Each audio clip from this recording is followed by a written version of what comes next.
قرآن مجید میں اللہ تبارک و تعالی نے 30ویں پارے کا آغاز سورہ نبا کے ساتھ کیا ہے۔ فرمایا اما یتساءلون، وہ کس چیز کے بارے میں سوال کر رہے ہیں، ایک دوسرے سے کس چیز کے بارے میں پوچھ رہے ہیں؟ عن النبأ العظیم، کیا وہ اس بڑی خبر کے بارے میں پوچھ رہے ہیں؟ الذی ہم فیہ مختلفون، جس میں وہ اختلاف کرتے ہیں۔ کلا سیعلمون، یقیناً وہ اسے جان لیں گے۔ ثم کلا سیعلمون، اور پھر یقیناً وہ اسے جان لیں گے۔ وہ چیز کیا ہے؟ وہ قیامت ہے۔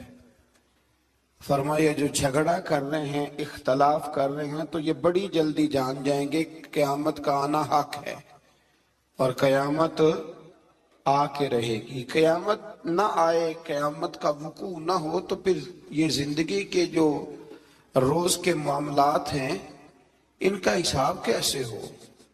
پھر دنیا میں ظالم ظالم رہ گیا اور مظلوم مظلوم رہ گیا۔ قیامت کا قائم نہ ہونا یہ مظلوم کے ساتھ ظلم ہوگا۔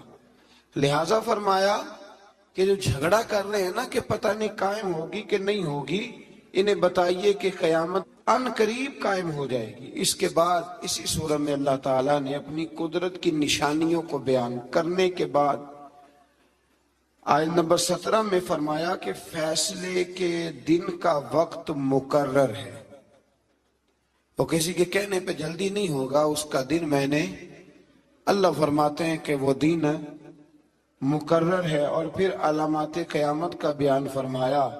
اس کے بعد فرمایا کہ جہنم سرکشوں کا ٹھکانہ ہے، جس میں وہ مدت دراز تک رہیں گی، اور اس میں انہیں کھولتا ہوا پانی اور جہنمیوں کے زخموں کی پیپ کے سوا کوئی مشروب نہیں دیا جائے گا۔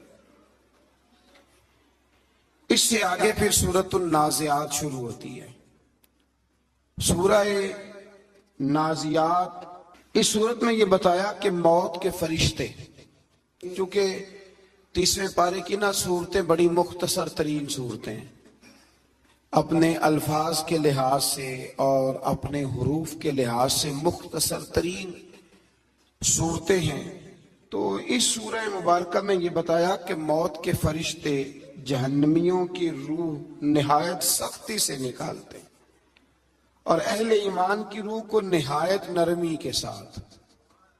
اور فرمائے اس کے بعد فرشتوں کا ذکر ہے کہ جنہیں کارخانہ قدرت کے معاملات کی تدبیریں تفویض کی جاتی ہیں۔ اس کے بعد پھر قیامت کا اللہ کریم نے ذکر فرمایا ہے۔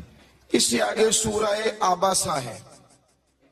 عبس وتولی ان جاءہ الاعمی، ہوا یہ کہ نبی کریم علیہ السلام کچھ لوگوں کے ساتھ بات چیت کر رہے تھے، تو ایک نابینا صحابی آ گیا، اور وہ بار بار بات میں مداخلت کرتے تھے، تو حضور علیہ السلام نے ان پر جلال فرمایا۔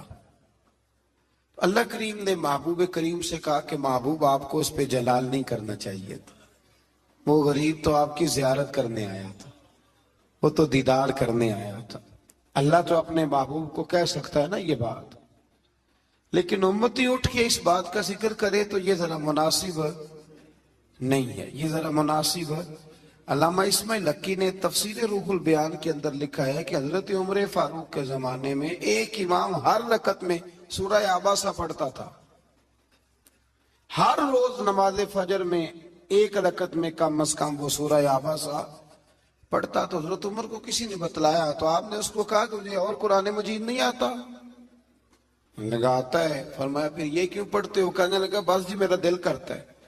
تو جناب عمر نے تلوار لے کے اس کی گردن اڑا دی۔ بندہ کون تھا؟ مسجد کا قرآن شریف پڑھتا تھا نا۔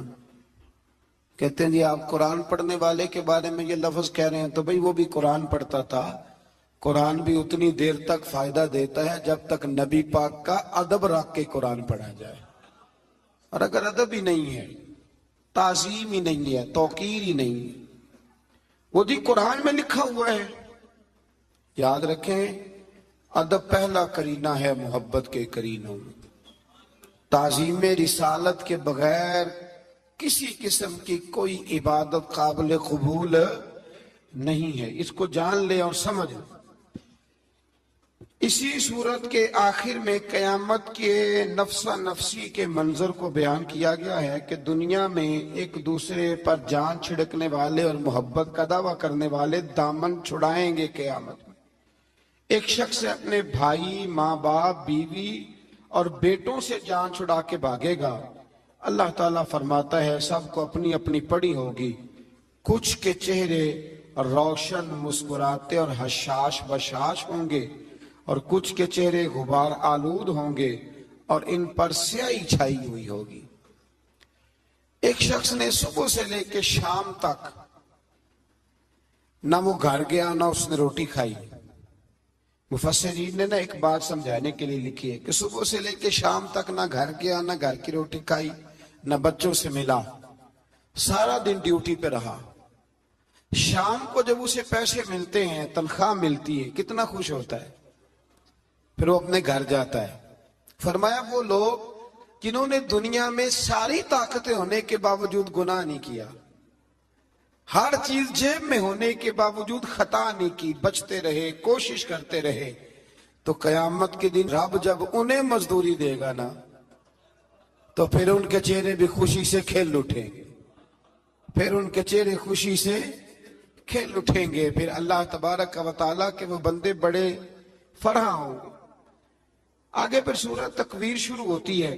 اس سورت میں بھی علامات قیامت کا ذکر ہے کہ سورج کی بساط نور کو لپیٹ دیا جائے گا، ستارے جھڑ جائیں گے، پہاڑ چلائے جائیں گے، ابھی کھڑے ہیں تو پھر یہ چلائے جائیں گے۔ 10 ماہ کی حاملہ اونٹنیاں بیکار چھوڑ دی جائیں گی، یعنی دنیا کی مال و دولت کی قدر ختم ہو جائے گی۔ عرب کے اندر جب اونٹنی حاملہ ہوتی تھی اور 10 ماہ کی ہوتی تھی تو پھر وہ بڑا دھیان رکھتے تھے، تو قرآن نے مثال دی، یعنی یوں سمجھ لیں کہ 20 کلو سونا بھی پڑا ہوگا پر کسی کو پرواہ نہیں رہ جائے گی۔ اب پرواہ ہوگی تو قیامت کی۔ آج تو بڑی پرواہ ہوتی ہے نا، مطلب جس جیب میں پیسے ہوتے ہیں ساری توجہ اسی جیب پہ ہوتی ہے۔ فرمایا اس دن یہ تمہارا عمل ہوگا کہ وہ اونٹنیاں بھی اسی طرح خالی چھوڑ دی جائیں گی، دنیا کی مال و دولت کی قدر ختم ہو جائے گی، وحشی جانور جمع کیے جائیں گے، سمندر بھڑکائے جائیں گے، جانیں ایک بار پھر جسموں سے ملا دی جائیں گی، اور آگے چل کے فرمایا اعمال کے صحیفے پھیلا دیے جائیں گے، دوزخ کو بھڑکایا جائے گا، جنت قریب کر دی جائے گی، اور ہر شخص جان لے گا اس نے اپنی آخرت کے لیے کیا ذخیرہ عمل آگے بھیجا ہے۔ اللہ تبارک و تعالیٰ نے قسم کھا کر قرآن مجید اور نبی پاک علیہ السلام کی رسالت کے حق ہونے کا بیان فرمایا ہے۔ پھر اس سے آگے سورہ انفطار شروع ہوتی ہے۔ سورہ انفطار کے اندر بھی کم و بیش اسی طرح کے مضامین اللہ کریم نے بیان فرمائے۔ اذا السماء انفطرت، جب آسمان پھٹ جائے گا، وَإِذَا الْكَوَاكِبُ انتَثَرَتْ، جب ستارے بکھر جائیں گے، وَإِذَا الْبِحَارُ فُجِّرَتْ، جب سمندر بہنے لگیں گے، وَإِذَا الْقُبُورُ بُعْثِرَتْ، اور جب قبریں کریدی جائیں گی، زیر و زبر کر دی جائیں گی، عَلِمَتْ نَفْسٌ مَا قَدَّمَتْ وَأَخَّرَتْ، ہر جان جان لے گی کہ اس نے آگے کیا بھیجا ہے اور پیچھے جو چھوڑ کے جائیں گے کچھ لوگ ان کا بھی حساب دیں گے، کہاں سے لے کے چھوڑ گئے، کس طرح کا بینک بیلنس چھوڑ گئے، یہ پتہ چلے گا۔ اور پھر جو انداز ہے نا اس سورہ مبارکہ کا بڑا کمال ہے، کہا یا ایھا الانسان ما غرک بربک الکریم، اے انسان تجھے کس چیز نے دھوکے میں ڈال دیا، تیرا رب تو بڑا ہی کریم ہے، تجھے کس نے دھوکے میں ڈالا، یعنی اتنے کرم والے سے تو نے منہ پھیر لیا، اتنے کریم سے۔ دنیا میں سب سے بڑا اپنی جان پر ظلم کرنے والا وہ شخص ہے جو اپنے پیار کرنے والوں سے منہ پھیرتا ہے، اور اس کی دلیل یہ آیت ہے۔ رب فرماتے ہیں میں کریم ہوں، میں معاف کرتا ہوں، میں تمہیں روزی دیتا ہوں، میں تمہارے بغیر مانگے نعمتیں دیتا ہوں، اتنا کچھ دیتا ہوں، اور تم مجھے سے دھوکے میں پڑ جاتے ہو، تم میری طرف سے منہ پھیر لیتے ہو۔ الذی خلقک فسواک فعدلک، جس نے پیدا کیا پھر تیرے اعضاء کو درست کیا، پھر انہیں معتدل بنایا، فی ای صورت ما شاء رکبک، الغرض جس شکل میں اس نے چاہا تجھے ترکیب بنا دیا، ترتیب دیا، جس شکل میں چاہا تجھے. یہ جس چیز کی جو شکل ہے نا، یہ میرے اللہ کی چاہت ہے، یہ اللہ کی. میرا رنگ روپ بھی میرے رب کی چاہت ہے، اور آپ کا رنگ روپ بھی. آپ نے یہ نہیں دیکھنا کہ رنگ کیسا ہے، دیکھنا یہ چاہت ہے میرے رب کی. چلیں میں پرانے خیالات کا آدمی ہوں، ایک بات اور کہہ دوں، یہ چہرے پہ داڑھی بھی اللہ کی چاہت ہے. عورت کے چہرے پہ نہیں تو یہ بھی اللہ کی، اور مرد کے چہرے پہ ہے تو یہ بھی اللہ کی. اللہ کی چاہت پسند کرنی چاہیے کہ نہیں؟ چلیں جن کو 8-10 سال ہو گئے درس میں آتے، وہ تو اب نیکی کر دیں. کو زمانہ بیت گیا، وہ ہمارے ساتھ صلح کر لیں، مہربانی کریں. وہ تو اب تھوڑی اس طرف توجہ کریں، اللہ توفیق عطا فرمائے. تو ارشاد فرمایا کہ کلا بل تکذبون بالدین، یہ سچ ہے کہ تم جھٹلاتے ہو قیامت کے دن کو. اگر قیامت کے دن کا تمہیں یقین ہو جائے تو پھر تم برے عمل نہ کرو. لیکن فرمایا وَإِنَّا عَلَيْكُمْ لَحَافِظِينَ، تم پر نگران فرشتے موجود ہیں، کرامن کاتبین یعلمون ما تفعلون، جو معزز ہیں، لکھنے والے جانتے ہیں جو تم کرتے ہو. ان الابرار لفی نعیم، بے شک جو ابرار ہیں، جو نیک لوگ ہیں، وہ عیش و آرام میں ہوں گے. نیک کے سیٹھ نیک ہوں گے، وہ آرام میں ہوں گے. وَإِنَّ الْفُجَّارَ لَفِي جَحِيمٍ، اور جو بدکار ہوں گے وہ جہنم میں ہوں گے. یصلونہا یوم الدین، داخل ہوں گے اس میں قیامت کے روز. وما ہم عنہا بغائبین، اور وہ اس سے غائب نہیں ہو سکیں گے. کہ چلو ہم کوئی داؤ لگا کے تو دوزخ سے نکل جائیں، وہاں سے غائب کوئی نہیں ہو. وما ادراک ما یوم الدین، یہ کئی جگہ پہ قرآن پہ لفظ آتا ہے، پر ذرا غور کریں. فرمایا وما ادراک ما یوم الدین، اور تمہیں کیا پتا کہ قیامت کا دن کیا ہے. یعنی اتنی آیات میں بیان کر کے، قیامت کا ذکر کر کے بھی کہا کہ ابھی تمہیں کیا پتا کہ قیامت کا دن کیا ہے. ثم ما ادراک ما یوم الدین، پھر آپ کو کیا علم کہ روز جزا کا دن کیا ہے. یوم لا تملک نفس لنفس شیئا، یہ وہ دن ہے جس روز کسی نے کچھ کرنا کسی کے بس میں نہیں ہوگا. کسی کے لیے کچھ کرنا کسی کے بس میں. والامر یومئذ للہ، اور اس دن سارے کا سارا حکم اللہ کا ہی چلے گا. تو فرمایا اس کے لیے تیاری کرو، اس کے لیے آگے بڑھو، اس کے لیے جد و جہد کرو. اس سے آگے سورہ مطففین شروع ہوتی ہے. اس سورہ مبارکہ میں اللہ تبارک و تعالیٰ نے ناپ تول میں کمی کرنے والوں کے لیے شدید عذاب کا ذکر کیا ہے. فرمایا جب وہ لوگ دوسروں سے لیتے ہیں تو پورا ناپ کے لیتے ہیں، اور جب دوسروں کو ناپ کر دیتے ہیں تو کمی کر کے دیتے ہیں. خود لیتے ہیں تو، اور جب دیتے ہیں تو پھر کمی کر کے دیتے ہیں، یعنی ڈنڈی مارتے ہیں. مزید فرمایا کہ کیا ان لوگوں کو قیامت پر یقین نہیں؟ یعنی ڈنڈی مارتے ہو، کم تولتے ہو، کیا تمہیں قیامت پر یقین ہے؟ یعنی تم نے مرنا نہیں؟ بہت سارے لوگ ہیں جو دکھاتے ہیں وہ دیتے نہیں،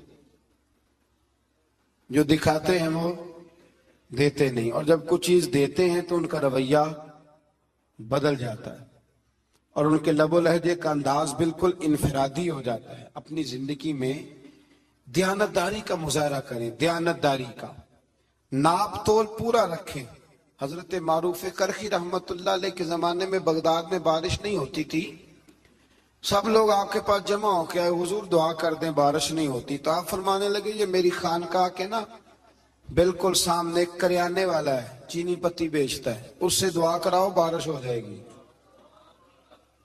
لوگ چپ کر کے چلے گئے. اس کو کہا دعا کر دو. کہتے لگا حضرت صاحب سے دعا کراؤ، مجھے تو لفظ بھی سیدھے نہیں کہنے آتے. لیکن لفظ تاثیر سے بنتے ہیں، تلفظ سے نہیں. اہل دل آج بھی ہیں اہل زبان سے آگے. کہا نہیں حضرت نہیں بھیجا ہے. دعا کر دی. کہا حضرت صاحب نے بھیجا تو کر دیتے ہیں اللہ کی بارگاہ میں, اللہ بارش دے دے. لوگ کہتے ہیں ابھی دعا مکمل نہیں ہوئی کہ کالی گھٹائیں چھا گئی, بارش برسنے لگی. لوگ حضرت معروف کرخی کے پاس گئے کہ اس کو ہم جانتے ہیں, ہمارے ساتھ پلا بڑا ہے, جوان ہوا ہے, رات کو الگ سے آ کے تہجد پڑھتا ہے, کوئی خاص عمل. تو حضرت صاحب فرمانے لگے کچھ بھی نہیں کرتا, 35 سال ہو گئے میری خانقاہ کے سامنے دکان ہے, سودا پورا تولتا ہے, گاہکوں کے ساتھ سچ بولتا ہے. فرمایا جو 35 سال سے اللہ سے ڈر کے اللہ کے بندوں سے دیانتداری کر رہا ہے, جب وہ ہاتھ اٹھا کے دعا مانگتا ہے تو اللہ اس کی ہر دعا مقبول فرمایا کرتا ہے.